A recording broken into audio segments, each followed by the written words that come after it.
What's up, guys? Average Kiwi Guy here. How y'all doing? So I figured I'd start bringing back Kiwi plays, just games that I've played along the way, as they come out, and just my overall impressions of them, or my first impressions, depending on how big the game is. And I just, it's something that I've wanted to do. I love video games. I love stuff like that, and it's something I want to add to the channel. I want to keep giving you guys different types of content, different stuff. So, and video games for me is one of my, passions. So I love, I love playing video games. I love, sort of picking them apart, seeing what makes them tick. So I thought I'd start it off with, the Destiny 2 PC, edition. Obviously that was, basically a month behind the console release. And for me, this was, thank you, Bungie, for giving us a PC version of Destiny, because I played the original Destiny. I played the launch content. I stopped playing pretty much after the raid came out and the new expansion was just about to hit. So I've had a taste of Destiny. I know what it's about. I know what it's like. And, even through a console, I knew that it was going to be a great shooter. Like, it was fantastic. The guns feel great. The shooting feels good. And, it's got that, Halo-like sort of shooting feel to it, which, which was one of my, Halo, 1 and Halo 2, probably some of my most favorite games. So, it was definitely, definitely awesome to sort of get this on PC. And I mean, straight up, I've probably put about 40 to 50 hours into this. And I have two characters. One is 280 now, 280 Warlock. And I'm having a blast with that. Obviously, I do like Nightfall strikes with it. I have not done the raid yet. I just haven't got enough people together to do the raid. But I have watched it. Obviously, there's seeing all the different the stuff that you got to do, a bit of puzzle solving. It's not just fighting bosses. It's actually, you have to call stuff out to people in a different, basically two different rooms and stuff. Essentially, obviously one's like a spectral room, but it's a lot of cool stuff in it. So and Destiny raids have always been that way. So that appeals to me greatly. I just haven't had the time and I haven't had the people to do it. But the Nightfall raids. Nightfall strikes, I should say, really fun. Great, when you do that, the reset comes up, you want to get in there and do it. Great for getting gear. And for me, like the end game stuff, I'll start off with that because that's generally where a lot of people feel like most of the game is. A lot of it, when you get out of the story, so you just finished the final battle and you come out of the story and you're in the new tower. Basically, from then on, it is rep grinding with the different world's sort of allies that you got around there. And, you're doing stuff for them. You're getting these tokens. You're also, breaking down your guns that you don't want, or breaking down your armor that you don't want. And then you sort of feed that materials to the gunsmith. And then he gives you engrams. It's all about just getting that engrams and getting that light level up. And I like it because I'm the type of gamer who I like the grind. I like that, I gotta grind this out. I gotta get my level up. I gotta get this. And I start feeling like I'm more powerful. But I think the one thing with Destiny is that because everything scales to you, and more games are doing this, like even like WoW, their new expansion that they're gonna, all of WoW now will be like leveled to you. So there's no going around like one-shotting everything. But for me, like Destiny, when you're at the right level and you got, more, you got the guns and stuff like that. Yeah, you do go around and like, you're pinging headshots off all the time. But you don't feel uber powerful. Like you don't, like every piece of gear, like you get this new piece of gear, you don't feel that change too much. Depending, obviously with, maybe it's a different type of gun or something. But you don't feel the game, the game the game basically adapts to the fact that you've got this new piece of gear, and it adjusts the difficulty to that. So, you know, it's not a complaint. It's just like, you know, I like that in MMOs, you know, MMORPGs where, you know, the better gear that you start getting, the more levels you start getting, the, you know, you start, you know, feeling more and more powerful. For me, the gear in Destiny, a lot of it is about looks, and then when you get right to the end of it, it's about feel with the gun and feel with you know, what guns you like and what guns you don't like. But I am still enjoying it. I like going around doing the public events. Public events, they are all... I wish there was more variety in what they were. From what I can tell, there's the Cabal mining, or the Cabal sort of mining thing, that drill that comes down, and like there's a ship above that launches missiles and guys come at you, and there's a little ship that flies around. There's the Spire thing for the Vex, there's the Taken energy, and then there's the Cabal like Glimmer extraction. I think that's about it. I can't remember anything else. Hopefully they add to this, because they do get boring very quickly. They do, you know, move them around so that they're not all in the same places. Oh, and there's also this one where the Glimmer extraction brings a giant servitor out. But I think there's about 5 in total. And by the time you go around, like, you know, once you start farming them, they get very repetitive, and they get very, you know, okay, I do this, okay, I do that. But the interesting thing with the public events is that you can turn it from a normal public event into a heroic public event, depending on what actions you take and what, you know, if you destroy certain things. So the Cabal mining one, there's a ship that comes around and starts, you know, shooting at you and stuff like that. And if you destroy that ship, it turns from a normal event into a public event, into a normal event into a heroic event. So I quite like that. I like that. I think it's an interesting way to adjust those, you know, public events, and obviously you get more XP from it. You get, you know, I think there's a higher chance for like legendaries and stuff and better gear. You know, it's worth doing. It's worth doing unless you're by yourself. By yourself, you probably could pull it off, but it's very, very difficult. I think I've done it once doing a heroic one, and I mean, I'm not the greatest player in the world, so I'm sure there are tons of you out there who do heroic events all by yourselves all the time. But it's far easier with people helping you. And majority of the time, there's someone around. There's someone around that will jump in and help. Because it's sort of like a very, you know, casual thing where people could be off doing, like, you know, patrols or something like that.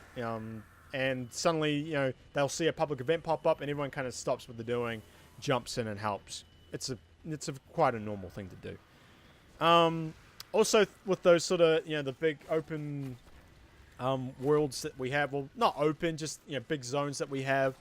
The lost sectors, for me, not what I was hoping for. Very basic. You know, you roll in there. It's basically maybe 2 to 3 rooms, maybe. Some are like maybe 1 room, where you just go down, you find into some corridors, and you're in this room, and you find elite. It's really it. You just clear the room, and it's rather boring. I was like, when they described them, they sounded like they were going to be like little mini dungeons, and you like make adventures and stuff like that. But no, it's not. It's just in a, you know, an elite in a room with a whole bunch of guys. Kill the elite, you get the code to the cache, you grab the gear. That's really it. I don't know. It's a bit of a disappointment for me.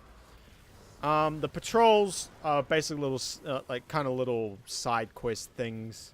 You can do them if you want. Adventures are a good way to get gear while you're leveling, doing the story stuff, you know, getting XP and stuff. So I do recommend doing those. When you feel like you need to get your light level up, get your level up, you know, your actual level up, they are worth doing. Yeah. The zones themselves, I quite enjoyed. The EDZ, you know, definitely different enough from the Russian zone that was in the first one. I like the setting. I like how it's in the forest. Devlin is, you know, kind of a, you know, chilled, suave guy. You don't really fight with him in any way. He's just sitting up in a tower. That is kind of the one thing where, you you know, you don't have, you know, people coming out and, you know, helping you or anything like that. It's just, you know, go do this, go do that. But that's always going to be what Destiny is. Then, you know, you got Titan. Titan I thought was kind of cool how it was not a big open zone. It was rather, it's one of the smaller zones. But I like how it's on a giant ocean and things are moving and it's, you know, I like how it was kind of a very stark contrast from the EDZ to Titan. I thought that was quite good. Nessus I think is really, really awesome. It's really beautiful looking. I like the look of it. Obviously, we got Failsafe. Probably, you know, she's funny in places. She can be a little cringy sometimes, but, you know, she adds a bit of humor to it, a bit of lightheartedness. I quite like it. And the Exodus Black stuff is somewhat interesting. And they do a good job, you know, some of a good job of telling you what that was all about. But yeah, I like the whole Vex, you know, made this world type thing. You know, they basically made a rock, a giant asteroid rock into an entire planet. So that was kind of cool. I quite dig that. And I just like the aesthetic of it all. And then obviously you got Io after that. Io is a world that was touched before Earth or something. Like the Traveler was there. And it was, you know, melding this, you know, sort of molding this world. And then obviously it had to run when the darkness or something came after them. So it was, you know, it's quite cool to, you know, hear the lore and the heritage of that world. I quite like that. Asher's, you know, kind of a cocky, typical scientist dude. He was alright. You know, I can see what they're trying to do with him. You know, you pin him up against Zavala and all that, but he's alright. I was sort of like a medium-sized zone. So I felt like, you know, you got EDZ, quite a big zone. Nessus, quite a big zone. Then you got a medium zone in Io, and then you got a smaller zone in Titan. So a decent, like, sort of mix-up with them all. And you do progress through them quite quickly. Once you get out of the EDZ, you start hitting those planets pretty quickly. Depending on how you're leveling and how you're gearing up. So then I guess we got to get into the story. They made some big improvements on how they told the story on this one. They understood that last time they did too much of, oh, I could tell you this, but that would take too long. So go and read on Bungie.net to find out what it actually is. You know, they did too much of that. And I kind of, you know, I'm glad that they went away from that and realized that they had 3 really good characters already there with great, you know, voice actors with them. And obviously Cade 6, he is the highlight of this game for me. Nathan Fillion is fantastic. You know, I've loved him pretty much everything he does. He does a lot of voiceover stuff for you know, superhero stuff. He does Green Lantern a lot. You know, so he does a lot of voiceover work, and I quite like that they really utilized him a lot more in this one. So the way they told the story, far better. Had cutscenes. It was explaining what was going on. It was telling you what the enemies were that you were fighting. You know, they weren't just, you know, oh, this race, go check out on Bungie.net. Oh, this race, go check out on Bungie.net. You know, they actually explained who they are, why they're doing what they're doing, and all that stuff. So that was quite good.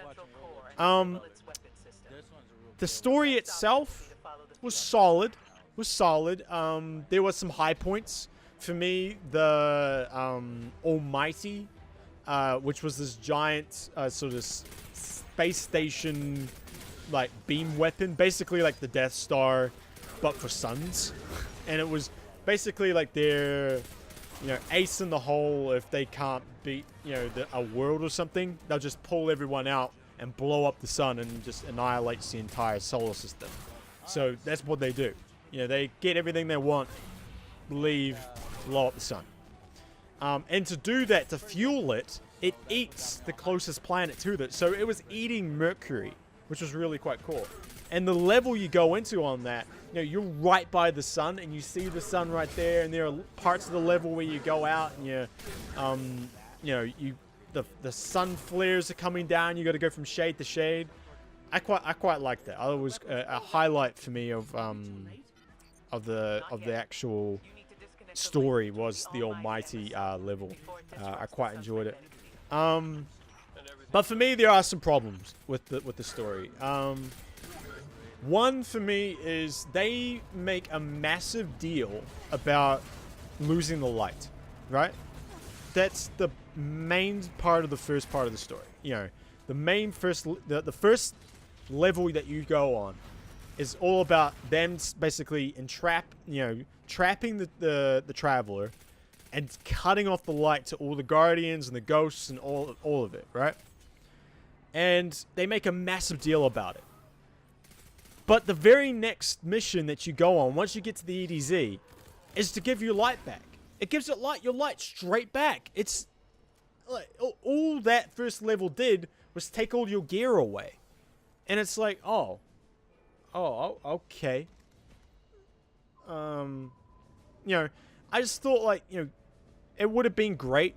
It would have been great if they had sort of, you know, really stuck to their guns on that. Like, okay, you got to get through the story to get your light back, or find other ways to give you powers. You know, there's magics and stuff all in this world. They could have come up with something of making, and this could have helped make you know some very interesting subclasses, or even another class if they wanted to.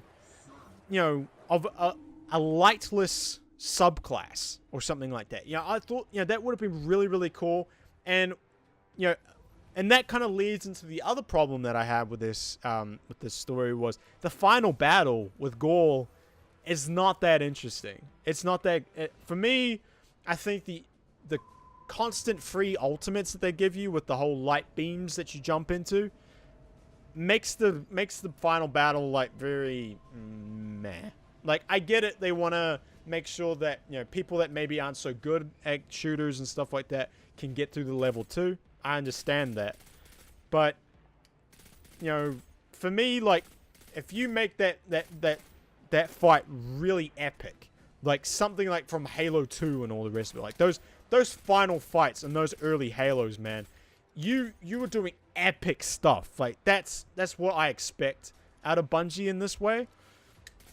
For me, Destiny 2 didn't really have that. Like, yeah, Gaul's sort of going through, like, the 3 different types of energies. So he has, like, Arc, Void, and Solar. But it's not the same. It's not the same. And it's not all that interesting. It's all not all that cool. And then if, say, you didn't have the light at that point, and this is the final battle, and you beat him, and you get the light back, that would make it such a big, massive thing. Like, it would have been like, oh, man, like, you did it. You got all of our light back. You did this. Like, I just figured that would have been, you know, something they could have done. And, you know, if they had stuck to, no, we're going to take the light away from you. We're going to do it this way. We're going to show you another way of being a Guardian. Like, you don't have to have the light to be a Guardian. And stuck to that. Not kind of using Hawthorne, who's another character that comes into this, who sort of runs the, you know, little rebellion that's going on in the EDZ and stuff, and, you know, protecting the refugees. You know, you kind of using her as a non-light Guardian. It would have been kind of cool to have them stick to that and say, no, you don't get the light until you beat Gaul. So then, you know, that fight is like for everything, not just to give everyone else the light back. Because, you know, as a player, as a character, you don't really care. Like, there's no, you know, you don't really have that link with them. You know, you get it, the 3 main guys are the leaders, but you don't have a link to them. They're not like, you know, your masters or anything like that. They're just the guys that give you quests. So there's no link to them. So you don't want, you know, for me, it's like, it's not a big deal that you're fighting for them. So it would have been cool that if that final fight was to get everything back, to get all the light back, to get all that stuff. And then you gain your subclass. Then you gain all your stuff back. And it's like, okay, there we go. Like, that would have been cool. But I do understand that they want to get you playing Destiny, you know, the way that you normally would play Destiny. Because of all of the players that play, you know, who played the original and play it on console and stuff. So I understand that, but it's just me. That's just me, I guess. it would have been cool to see them stick to their guns on that. But overall, I was happy with the story. It was interesting. I mean, I played through it twice. I got two, characters past the story. Like I said, I got a warlock and a titan. I think my warlock's 280 and my titan is 268, 269, something like that. So it's, it's enjoyable. It's enough to, that if you want to do it again, it's not a big deal. And you can kind of speed run it a lot quicker because obviously the first time you take your time and you kind of understand everything. But it doesn't take too long to get through it. I would say you could probably do it in about 5 hours, 6. It doesn't take long. You sit down for a real good session, you could probably do it. If you speed run, do the minimal power levels and stuff like that to get through it and all. It's yeah. But yeah, I mean, a lot of people are calling this like Destiny 1.5. It's not all that different from the original, and it's not. Obviously I never played the the expansions and stuff for Destiny, but for me it's still that game that I played on console, and I was doing the Daily War and all the rest of it, and then just got bored of it. They've done a better job at telling story, doing the lore. I think there's more to do. The daily stuff isn't so, repeat this mission over and over again. It's not that anymore. It's, you go into these zones and you do public events and you do the challenges that come up and stuff like that. So it's more enjoyable, maybe for a longer period of time. It'd be interesting to see how long it keeps my attention though. Because for me, like, I'll do this with MMOs where I'll stick around for a while, but then when something else comes along, I'll move on for a while. But I might come back later, but I'll move on after I get to a certain point. And, for me, it's not, important enough for me to, like, I have to be the most maximum item level person. Like, that's not me. So, yeah. Combat, obviously, the shooting's great. I told you guys that. Performance-wise for the actual game, like running on my computer, I have a pretty damn good computer. Like, it will run pretty much everything on, like, max, ultra, stuff like that, no problems. And for me, the initial launch, I had a problem where the screen was going black every time I started it up, and I actually had to start putting it into window mode for a while. But then some patches came through, some driver stuff came through from NVIDIA and all that, and I haven't had a problem since. A few, drops here and there, like from servers and stuff, but that's very typical from MMO things. Far less than what I ever get with likes of WoW and all that. So that was never not really a problem. Yeah, the game's run silky smooth. It's run silky smooth. I'm surprised at how good it's actually run, straight off the bat. So yeah, no problems there. There's enough settings there for you to, sink your teeth into. FOV's all there and all that. So if you want a little bit more, that's all there. The character customization, just a quick thing on that. Not much there. I think they could have done far better on that. Maybe like, obviously you choose from the 3 different races. You got human, awaken, and exo. And then you choose male or female. Then you have, like, I think about 8 to 10 faces that you can choose from. 8 to 10, hairstyles, colors, eye colors, lip colors, and that's about it. So there's not much to that. But really, you're going to have a helmet on 90% of the time. So it's not a big deal. It's not a big deal. But they could have done a little bit better. Because a lot of MMOs, people that play MMOs and stuff, they like a little bit of character customization. The music for this game is fantastic. It's awesome. It is really, really good. They put it in the right places for the scenes, especially early on. After the basically the light being taken away scene, there's a sort of a story like level where you're kind of hobbled and you're kind of working your way out of the city. The music is fantastic. The fight scene music's fantastic. It really reminds me of the the Halo 2 music, the Halo music, the old school stuff that Bungie used to do. It was really good. It was fantastic, and I can listen to that stuff all day. I can listen to that stuff all day. A few little things, the communication stuff. Obviously there is voice chat and all that, but the chat stuff where like you can't just especially with doing public events, it would be nice to be able to talk to just everyone that's in that area, just like a normal MMO, and also clan communication. Like they put a lot of it through this app on your phone. I would rather have that in the game. A lot of MMOs and all that, it's in the game, and I get that that's a lot of console stuff, but hopefully this is stuff that they realize and they'll start bringing in at a later date for the PC version. And you can probably still do that with the console version, so hopefully that's stuff that will come along. And yeah, I mean, there is some microtransaction stuff there. There's bright engrams, but the bright engrams are all about appearance stuff, and it's all about shaders. It's about ships and the sparrows. And what happens is once you reach 20, your level bar doesn't stop. Every time you level up after that, it will give you a bright engram. So I would not worry about spending money on this game. Like after you buy it, don't worry about spending money on this game through the silver stuff that they have. There's no need for it. You'll pick up shaders at a pretty regular rate.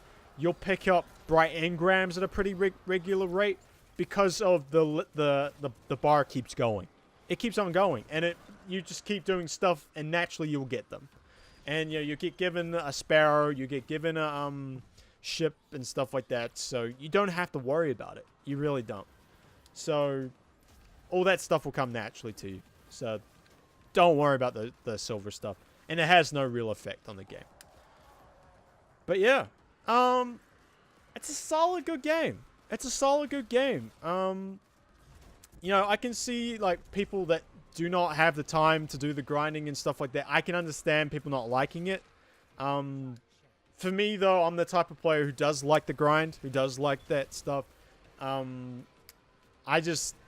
are problems with it. There are problems with the game. The story has some issues and stuff like that. But if you like the first Destiny, you're gonna like this. If you wanted Destiny on PC, you're gonna like this. I don't really care that it's a Destiny 1.5 because it gave me a PC version. And I think that's the big thing with, Destiny players that are on PC. Okay, yeah, it might be more of the same than what we had from Destiny 1. But because they reboot, or kind of a reboot, where they made a sequel to it and actually completely cut off the first game and started again, it gave us a PC version. And I'm happy about that. I'll take that. I'll take that every day. But yeah. Obviously, I'll be checking out the expansions when it comes out. And yeah. Like, I recommend it if you are into this type of game. I do recommend that you have a look at some streams and stuff to see if it is your type of game. But, I think it's definitely, if you like MMO stuff, if you like shooters, if you like grinding, some gear out and stuff like that, you'll like it. If not, then probably stay away. Probably stay away. If you like more of a single player, story-based type of game, it's probably not for you. But yeah. Alright, guys, that's it for us. Thank you very much for watching. I'll catch you next time. Peace. Bye.